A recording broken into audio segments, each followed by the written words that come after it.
An unknown species of fish is invading Wisconsin waterways. A personal anecdote. I am not going to give my name.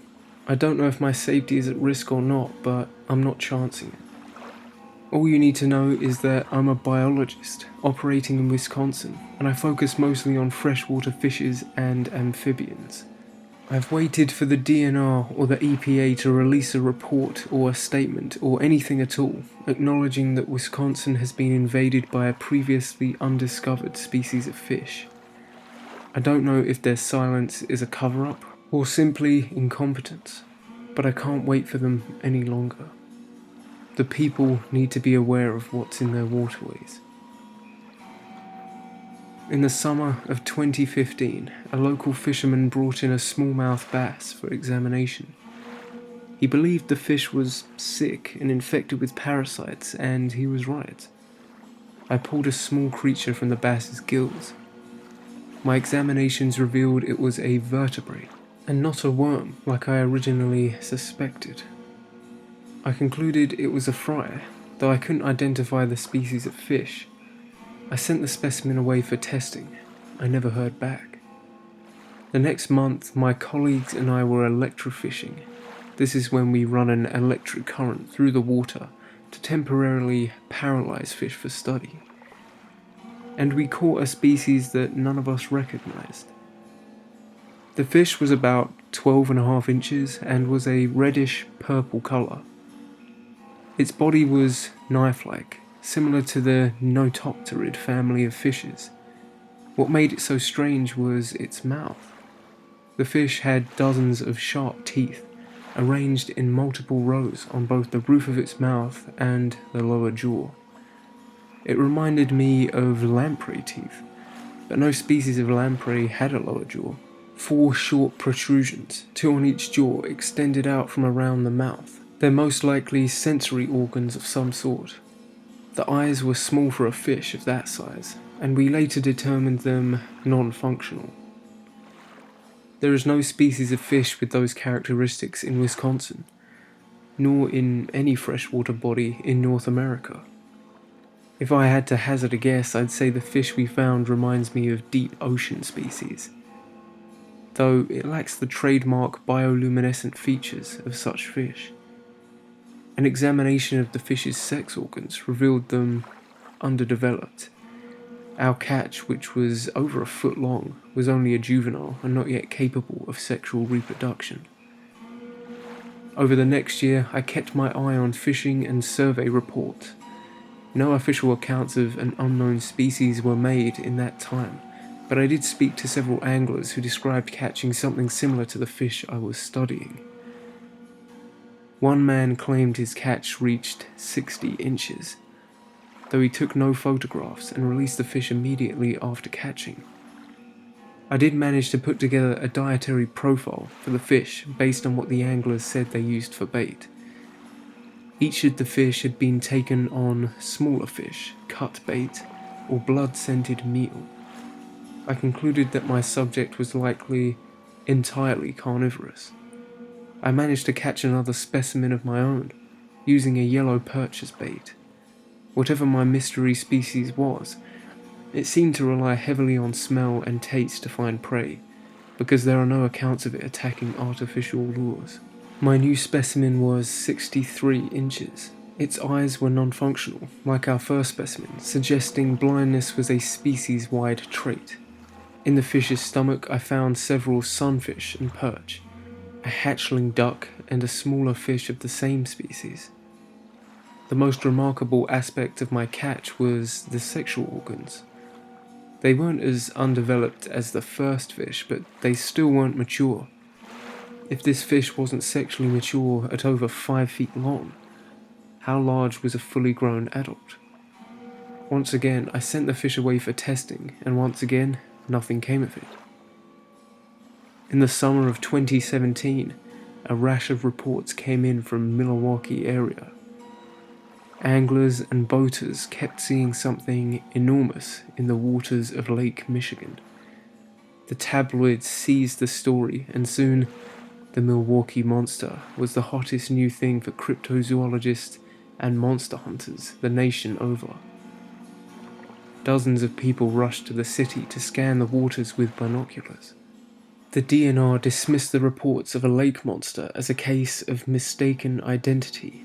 They said an old large sturgeon was passing through the area, and people who saw it didn't recognize the species. I had a different theory. That summer, I used my personal funds to charter a fishing boat.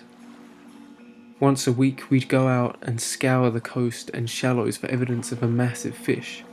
We had no luck, until the captain had the idea to use a dead lake trout on a rope to draw in the monster, similar to the techniques used to draw in great white sharks.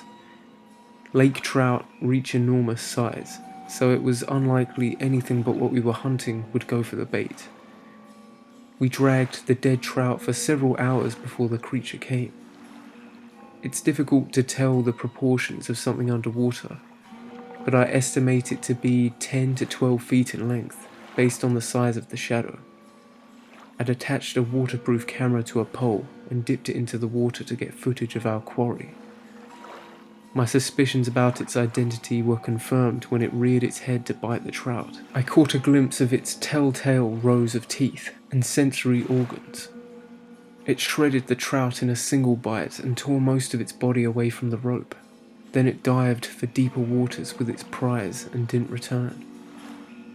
We tracked it with sonar for a time, but it soon disappeared. The footage taken with my waterproof camera clearly showed the fish's unique characteristics. There was too much evidence now. Someone would have to pay attention. I emailed the footage to the DNR and waited.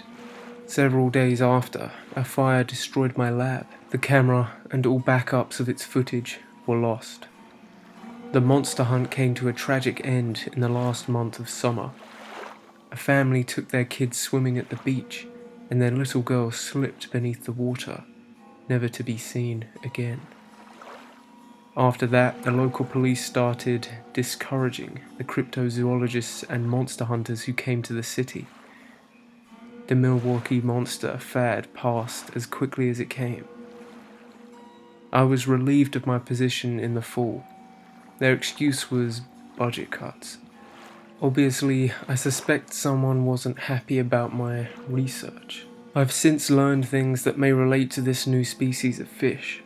I've learned that over the past several years, the number of reported drownings has climbed. I've learned that a boat was recovered from Lake Michigan, with evidence of structural damage caused by impact from below. The owner of the boat is missing, presumed drowned. I don't know why there's a conspiracy to cover up the existence of these fish.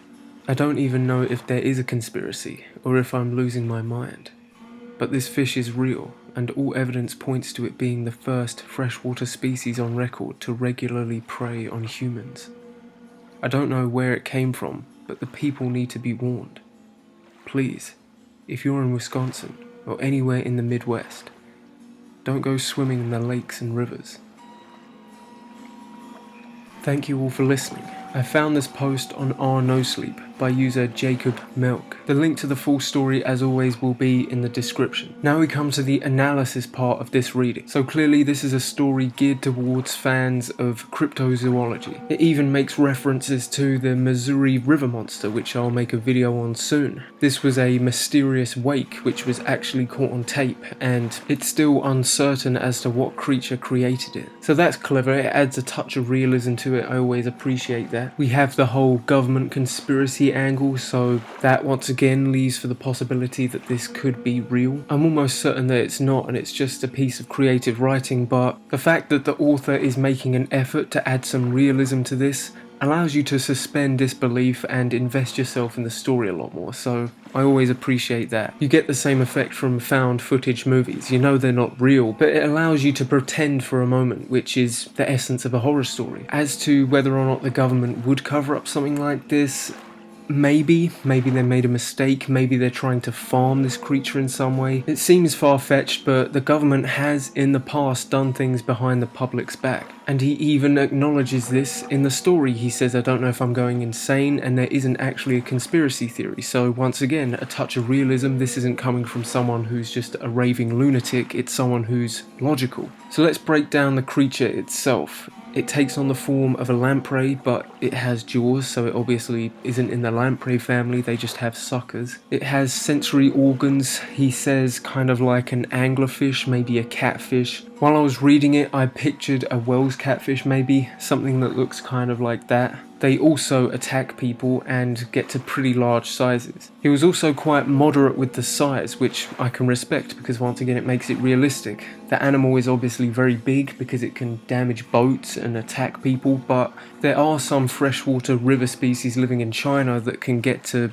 even larger than the creature described in this story. However, it is implied that this creature continues to grow. It's left ambiguous, so maybe 5 years from now the fish could be even bigger. I'm a big fan of the anecdotal style of writing, and I'm going to give this one a solid 4 out of 5. Please leave your rating in the poll I've provided above, and give me your thoughts in the comments. And as always, like the video if you did, share it with a friend, and of course, if you haven't already, subscribe for more creepy content.